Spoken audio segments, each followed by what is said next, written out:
about time to move our baby chickens and baby turkeys, what we have left, out of the brooder box. They're starting to feather out. The weather's getting warmer here. So what we're doing is converting this end goat stall into the next stage where we can put them in there. So what we're doing right now, Patty's doing it at the moment, is using our air compressor staple gun. It's got like a 1/2-inch staple on it, 1/2 inch by 1/4, so it drives it deep. Stapling up chicken wire around the bottom. Then we're going to take some 2x4 wire and put up around the top. We decided to put chicken wire at the bottom because they could probably still get out of 2x4 wire if they really tried. Plus, it might be easier for a predator to crawl, to climb up. So we're going to put chicken wire at the bottom, 2x4 wire around the top, totally enclose it, and we'll hang a heat lamp in there, and they'll be good to go. Okay, we're in the final stages of preparing this goat stall to be our next stage brooder for the baby chicks. There's a couple of openings that a predator would have to find. I'm realizing that one right there on top of that gate. May need to nail some chicken wire up or staple chicken wire up. So, the white stuff you see on the ground is not snow. It is diatomaceous earth.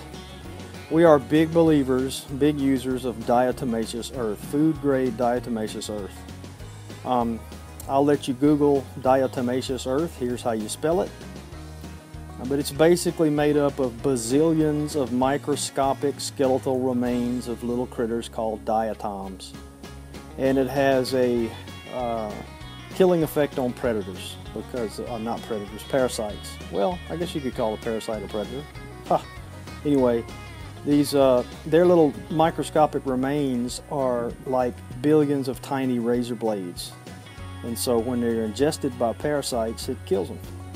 We sprinkle it on the goats to help with skin parasites. We'll sprinkle some in their food, even put it on the dogs and cats from time to time for fleas, chickens too.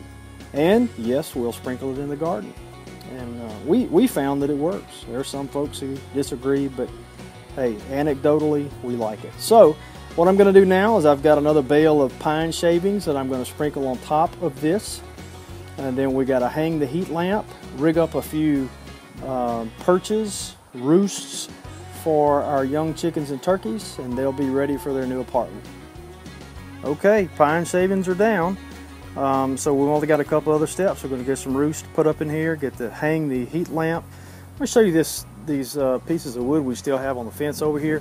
That's because we had used this stall before for a kidding pen, and when we had some goats that were delivering during the cold months, and so we put this up on the north and east side to block the wind. And we've still got rooster. We've still got some cold nights predicted. In fact, it's supposed to rain and get cold tonight, down in the 40s here. I know all you northerners are snickering at me because I said that's cold, but you know what I mean. It's cold for us Mississippi folks. So we're going to leave those up for a while to block the wind, and we'll hang the heat lamp in that area to make sure that the little birds have plenty of warmth in their new digs. As we're transferring the chicks, they're getting enough plumage where they're able to fly a little bit, so we're cutting their wings as we put them out here. There's some openings at the very top of the fence that we don't want them to be able to get out, and so we wanted to demonstrate that. You got to be careful to not cut them too close. You'll cut them into the quick and they'll actually bleed. So you see that over layer of you're cutting the long wings, and you can use the top layer of wings, turn it back this way, cut it to the edge of these wings, and it provides sort of a handy little guide. And by the way, you only cut one wing. If you cut both wings, they can still fly, but you notice the result if you cut both. I don't know if you got to see that little kamikaze maneuver, but they can't fly straight if you just cut one wing. And so their new home is complete. Got the hanging feeder, heat lamp over there, water over there.